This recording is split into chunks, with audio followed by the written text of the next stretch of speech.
If there is one thing that shines through the never-ending story of France, it is the easy coexistence of the sublime and the preposterous.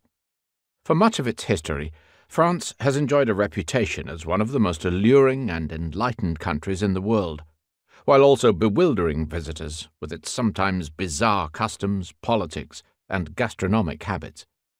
We hope that by the end of this book you will agree that this combination of the majestic and the mercurial, the glorious and the infernal, is what gives France such a compelling, if sometimes confounding, character. The deepest roots of this book lie not in France, but in its eternal bête noire, England. It was in South London that I, Stéphane, a dilettante French cheesemonger, met Jen, a newly arrived American graduate student. This meeting led to a love story, a wedding with a very impressive cheese board, our son, Jules, and eventually, after we moved to France, the creation of this book. Ensconced once again in my hometown of Nantes, an artsy city in the western Loire Valley, I often brought home cheeses that my wife had never heard of. Occasionally there were, well, let's just say they were sometimes overly pungent for the unsuspecting American. To try and soften the olfactory blow, I would tell my wife the stories of these cheeses. I would explain where they came from which animal and producer and region, and how this region, which was obviously charming, and this cheese, which was not stinky but full of the flavours and smells of its home soil, were intimately linked.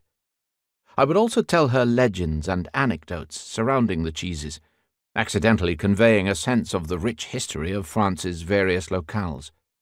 Every such recital would end with my inevitable supplication, "No, darling, honestly, you cannot reject such a great cheese."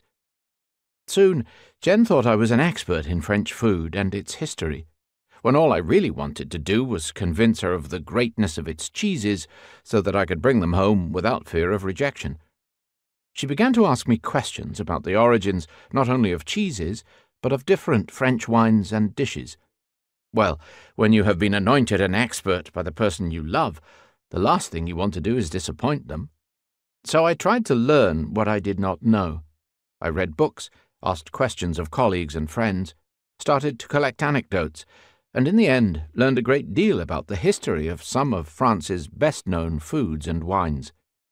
Soon, Jen started thinking that if we could put these stories together, in their historical and social context, it would be possible to not only share interesting food anecdotes, but also slowly wander through the history and landscape of France. Perhaps this way, people might better understand why the French spend an enormous proportion of their waking hours and income on food, and why in France we do not only eat food, we savour it, we talk and sing about it, we philosophize about its meaning in life.